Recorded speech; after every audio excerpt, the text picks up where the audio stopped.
For those of you who missed class last week on Thursday, I taught probably the most important lesson of the year on how to build sentences. I gave you this handout and asked you to listen to this lecture or this explanation of what we did in class on Thursday. The top part of this pronoun chart should be familiar to you. We've gone over this before, and I would ask you to copy this as it is something that you're going to need to know for the whole remainder of the year if you're going to build German sentences. Ich means I, du means you, er, sie, es means he, she, it. Wir is plural, meaning we. Ihr is the plural form of you. Sie meaning they, and then there's a formal you that we capitalize called sie. Now what I did last week is explain how to build sentences. In English, you build sentences automatically. If you're starting your sentence with I, you know to use the verb to go. You say, I am going. Sometimes you just say, I go. But if I change the subject to you, you don't say you am going, you say you are going, or you go. And if you're starting a sentence with he or she or it, you say he is going. You don't say he am going. And you know how to do that automatically. It's something that you just heard often enough as a child that you don't think about how to build a sentence. But in German, you haven't heard enough German to know how that works, and so I'm going to teach you how it works. We're going to do something called conjugating. That's this German word konjugieren. Conjugating is a big fancy word for building sentences. You have to know first what an infinitive is. I'm going to ask you to write these two definitions down. An English infinitive is a verb that begins with the word to.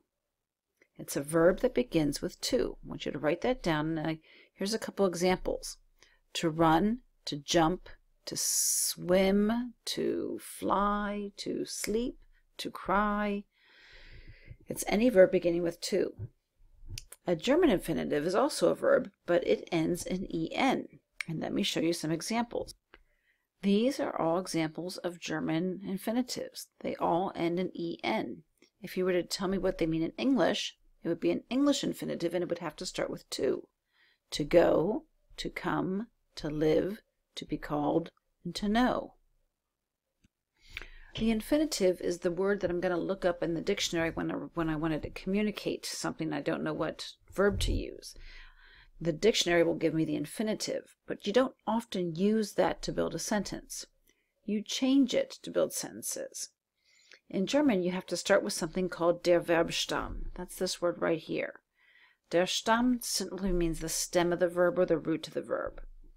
A German infinitive finds the Verbstamm by taking the infinitive and dropping en from it.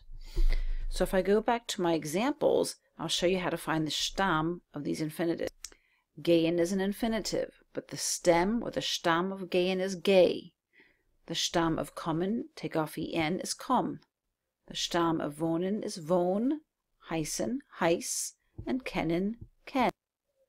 Once I have my Verbstamm, I can add endings to it, and that will make it sound like a German sentence. For example, here's the verb gehen, to go. When I use ich, I always take the Stamm, the stem, which is geh, and I put an a on it. You've heard other verbs other than ich gehe. Many times using ich, you say, ich komme aus den USA. Ich heiße Frau Weiss. You've said, ich wohne in Ephrata. So you've been doing it correctly without really knowing why. When you use ich, the verb stem will always end in a. Du, the verb stem will always end in st. So if you're asking someone a question, you'll always put st on the verb stem. And you've heard this. You've said, woher kommst du?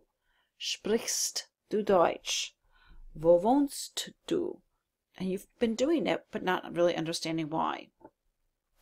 When you use er, sie, es, you always have a T on the Verbstamm, which is why you say, wie geht es Ihnen? In the plural, wir, the Verbstamm always ends in an, ihr always ends in te, sie always ends in an, and the formal you always ends in an. So Why is this important? Because you're going to use a combination of a pronoun and a verb together to build a sentence, so that you know how to say I, and this in English is two words we say am going. And this would be you, and the st means are going. And this would be he or she or it is going. And over here you'd be saying we are going, and you all are going, and they are going, and you, when you're talking formally to an adult, are going. And if I don't put the right ending on the verb stem, it's going to sound a little bit like if I put du with gehe, it would sound like you am going. You don't want to do that. You're going to sound a little silly. So that's how we combine a subject pronoun with a verb to start building a sentence. When you apply this, you're going to build, in class we build 10 sentences using this one word gehen. When we start with wir, we went up to gay and we added en and said gehen. In number 2, if you want to say I am going swimming, you say ich, and you'll choose gehe in the blank to say ich gehe schwimmen. In the third one, you want to say he's going to school. So because it's you'll come up here and put te on the stem of gay and put geht in die Schule. Brigitte is a girl. Whenever you have one name, it's got to be he or she. So in that case, you want to say Brigitte is going to McDonald's, you'll say Brigitte geht. Here's plural you. You want to say you are going around the corner, you'll choose ihr geht. In number 6, I have a Z, and it's hard to know what Z this is unless I tell you. So here I'm telling that PL means plural, meaning they, and I want to ask, are they going camping? I'm going to choose this form of gehen. Number 7, Herr Myers is a name. It's just one name, it's singular. I'm going to choose he in place of Mr. Myers. Mr. Myers is going to the car. Geht im Auto. Here I have 2 names. When I have 2 names, I'm using the form that matches with they. So I'm going to choose gehen. Pedro und Hans gehen zum Büro. They're going to the office. Number 9 is a little tricky because I have a name, but that's separated by a comma. Literally, I could wipe her off. I would not have to include her part of the sentence. It's more like her name is there to just get her attention. If there's a comma separating a name, I ignore the name. In this sentence, I'm really looking at that formal you. And that's how I know to use gehen. I'm really asking Mrs. Schmidt a question. Are you going to the theater? And finally, because there's a du and I want to say you're going to the hotel, I'll choose this form of gehst. The rest of class was spent trying to conjugate verbs on the back. So for wohnen, we put to live, and the stem was wohn. And then we went down to kennen, and we said kennen means to know, and the stem is ken. And we filled in kommen. Kommen means to come, and the stem is komm. And heißen means to be called, and the stem of heißen is heiß. And then we went back to the top, and the students filled in here. In the gray boxes, they filled in something like ich, and then they would say wohn, and they'd put on the right ending, a. And they'd come down here to du, and they'd write du, and they'd say wohn is the stem, and st goes on the end. And down here they'd go sie, s, and again they'd go wohn. And the ending is te. And here they go wir, wohn is the stem, and the ending is an. Here they type ihr, the stem is wohn, but the ending is te.